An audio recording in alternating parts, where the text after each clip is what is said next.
Olá, professor, como você está? Tudo bem por aí? Tudo bem, Thalita? Obrigado aí, mais uma vez juntos. E um pouquinho de frio, mas durante o dia.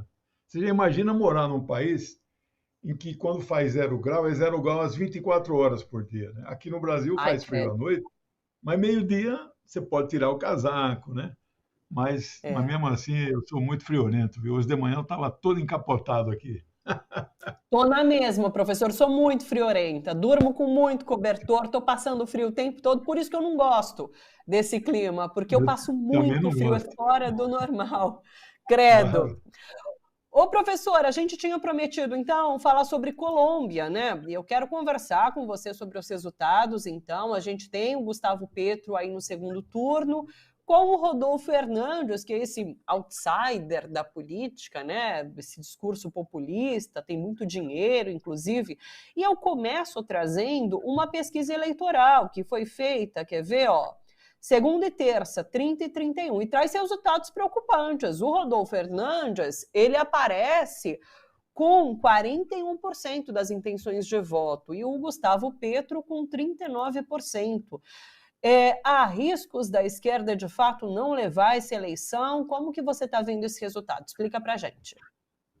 Bom, primeiro, esse candidato que foi para o segundo turno, Hernandes, é um outsider, mas ele é um homem de extrema direita. Não é um populista como a imprensa colombiana está falando, a imprensa brasileira, né? Um homem de extrema direita. A burguesia colombiana vai jogar tudo nele, porque o que era o candidato da extrema direita fascista, o uribista e do atual Ivan Duque, ficou em terceiro lugar, né? O tal de Gutierrez. Já declarou no domingo mesmo apoio a esse Hernandes. Ele é conhecido como Trump dos Andes. Olha, um cara que tem um apelido, o Trump dos Andes, não deve ser uma coisa boa. Thalita, ele é misógino. Você sabe que misógino é aquela pessoa que odeia mulheres. Olha, eu vou te falar, a última coisa que eu seria na vida seria misógino. Eu amo as mulheres. Eu nasci, criado pela minha mãe, pela minha avó, tive uma filha só, então eu estou sempre com as mulheres. Então, existe. O Bolsonaro é misógino. Este Sim. cara é misógino e também dizem o outro termo que pejorativo para ele é xenófobo. É aquele cara que odeia estrangeiros.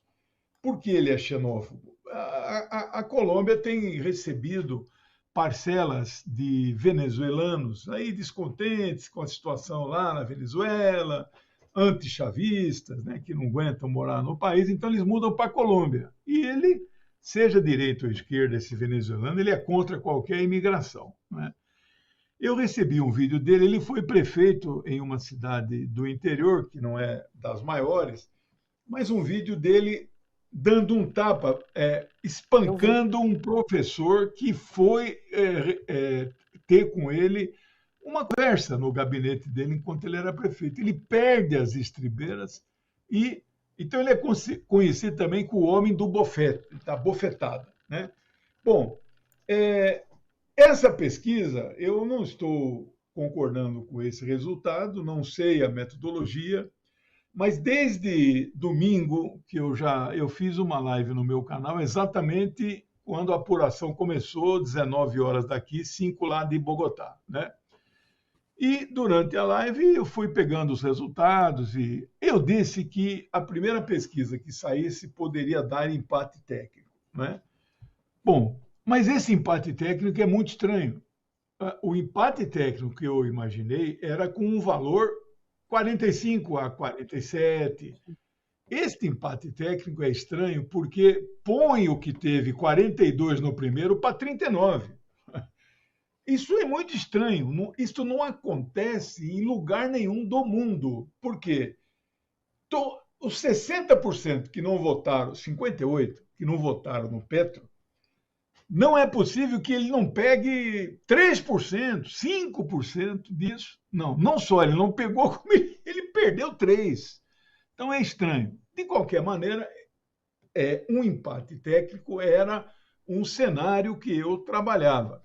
Bom, Eu continuo otimista que o Petro vencerá as eleições. Poderei errar na minha avaliação, mas a minha avaliação das perspectivas eleitorais do Petro se baseiam em pesquisas que acontecem no Brasil, não que seja a mesma coisa, Sim. mas você percebe que no Brasil eles têm perguntado para os eleitores que são entrevistados quem seria o seu segundo candidato.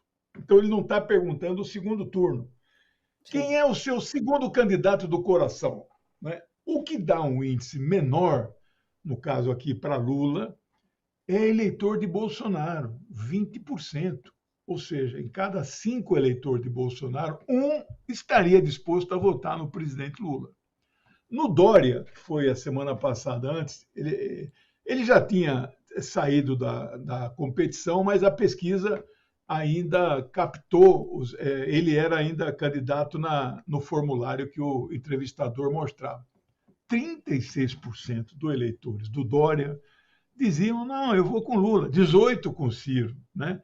Então errou aquela pessoa, não vou nem citar nome aqui, que se apresenta como analista, que fala assim, não, os eleitores do Dória são eleitores de extrema-direita. Está errado. O Dória se posicionou, ele apoiou o Bolsonaro, é verdade, mas ele fez todos esses anos aí de governo dele, ele fez oposição dura ao Bolsonaro. Então, aqueles 4 míseros % que o Dória tinha, não iriam para o Bolsonaro. Tanto que o Lula cresce 1,5 ponto, que é exatamente esses 36% sobre 4 que ele tinha, né? Bom, com base nisso, e pegando o valor menor de 20%, a minha estimativa é que a margem de crescimento do Petro sobre os 60% que não votaram nele são 12%, que é 20% de 60%. Então, ele, estatisticamente falando, ele pode sim vencer, será uma vitória apertada, tipo 52-48%, 51-49%. Espero que não seja como no Chile, né? 0,3%. Né? Nós vamos sofrer muito. De qualquer forma, eu queria dar um dado histórico para você. A esquerda nunca chegou nem sequer próxima de ganhar a eleição. A vez mais próxima foi 1948, portanto, estamos falando de 74 anos atrás, quando, no dia 9 de abril de 48, foi assassinado o que teria a maior chance de chegar ao segundo turno. O sobrenome dele é Gaitán. É um cara, é uma lenda lá na Colômbia. A segunda vez foi 1970. 19 de abril, abriram as urnas, uma fraude monumental, e o candidato da burguesia, da extrema-direita, apareceu com 150 mil votos na frente. Aliás, a partir desse 19 de abril de 70, surgiu o grupo guerrilheiro chamado M19, né, que o Petro foi membro jovem, não chegou a ser comandante, não foi fundador também, e participou de guerrilhas urbanas. Eu não sei em detalhes que operações ele esteve participando, mas esse grupo agiu de 1974 a 1990. 16 anos. Nunca foi um grupo marxista-leninista. Era formado por jovens de classe média, inclusive, como no Brasil, né? MR8, ALN, VPR. Eram jovens de classe média, politizados, de esquerda, revolucionários, patriotas, que não viam nenhuma saída do ponto de vista institucional. E aí pegaram em armas para tentar tomar o poder. Então, mas era um grupo, digamos assim, não se compara com a Farc, com a ELN. Eram guerrilhas rurais, muito antigas, da década de 60, e marxista-leninista. O Petro, né, ele é um economista, foi um grande prefeito de Bogotá, todo mundo elogia o mandato dele, foi deputado, hoje é senador. É a terceira disputa dele presidencial. Igual o presidente Lula, ele já disputou várias vezes, né? Eu estou confiante, Thalita, e não é uma confiança e uma esperança sem base nenhuma. Agora, eu quero reconhecer de fato que não há muito o que ampliar. Não há um partido dos outros 5 que saíram da competição que possa dizer, olha, não, nós vamos com você. Zero. O máximo, um deles parece que vai se declarar neutro, não vai apoiar nenhum dos dois. Então é uma situação difícil, porque ali, Thalita, é a menina dos olhos do imperialismo na América Latina. Sim. Tem 4 bases militares, tem autores que falam até 9, 7, eu trabalho com 4, mas é muito 4. Nenhum outro país da América do Sul, que são 12 países, tem base militar dos Estados Unidos. E mais do que isso, não só tem bases militares, mas como são governos completamente subordinados ao imperialismo. Você vê, pega o exemplo de Brasil, Chile, Argentina, né? Allende, Perón, Vargas. Então, estes países tiveram governos que afrontaram, de alguma maneira, uns mais radicais, outros menos, o imperialismo e defenderam a soberania para os seus países. A Colômbia, isso nunca aconteceu, né? Então, é uma situação difícil. Perder ali é, para o imperialismo, a maior derrota na história e da influência que eles têm na América Latina. Por isso que eu estou muito confiante, ele tem ainda todas as chances de vencer as eleições, mesmo nesse cenário adverso. O professor, quando a gente tem uma eleição assim com margem muito pequena entre os candidatos, isso costuma significar que a sociedade está bem dividida, né? Isso acaba se refletindo, inclusive, no Congresso. Eu não sei a estrutura de poder da Colômbia, não sei se eles têm esse Congresso, não sei se tem Câmara, Senado, mas como que isso influencia a estabilidade do governo caso a esquerda, inclusive, venha a ganhar agora o segundo turno? Porque a gente tem discutido muito isso aqui no Brasil, né? Lula tem falado muito sobre a importância de eleição de um Congresso à esquerda para que a gente não corra riscos, inclusive, caso o Lula seja eleito, de sofrer um outro golpe como sofremos ali em 2016, né? Então, assim, dá para a gente já ter essa noção de Congresso na Colômbia e se haverá estabilidade caso a esquerda venha a ganhar? Essa informação eu não tenho, sabe? Vou dizer para você, eu não sei se a eleição de lá é simultânea com o parlamento ou se é depois, como na França. De qualquer maneira, eu tenho uma opinião para você. Ele não, ganhando a eleição, ele estará longe de fazer maioria. Foi como o Castilho no Peru, mas ele, se tiver habilidade, o Castilho teve, está passando perrengues lá, né? Teve que abrir mão de muita coisa, brigou até com o partido dele, mas está conseguindo lá uma certa governabilidade.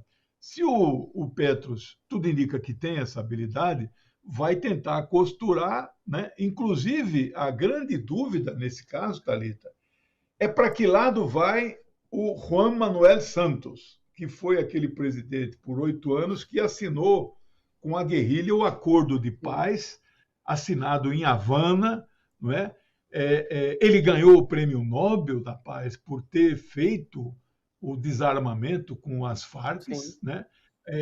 Os guerrilheiros que desmobilizaram, entregaram armas, receberam uma série de auxílios e a possibilidade, inclusive, de se alistar no exército regular. Então, eu acho difícil o Juan Manuel Santos declarar apoio ao Petro, mas não é impossível, não é? Num cenário em que este Trump dos Andes, né, Trump andino, é o que tem de pior nesse momento, né? Ele já demonstra total subserviência ao projeto dos Estados Unidos. Vamos aguardar. Se ele se ficar pelo menos neutro, o Juan Manuel Santos, que é dono dos maiores jornais e televisões também na Colômbia, isso já seria, para o nosso campo, uma grande ajuda e até algum sinal para os seus eleitores que, olha, ele está neutro, mas nem tanto, o negócio é votar na oposição, né? Vamos acompanhar. Toda semana, nas próximas quartas-feiras, vão ter esse assunto, vai estar na pauta. Ótimo, vamos acompanhar de perto o processo eleitoral lá na Colômbia.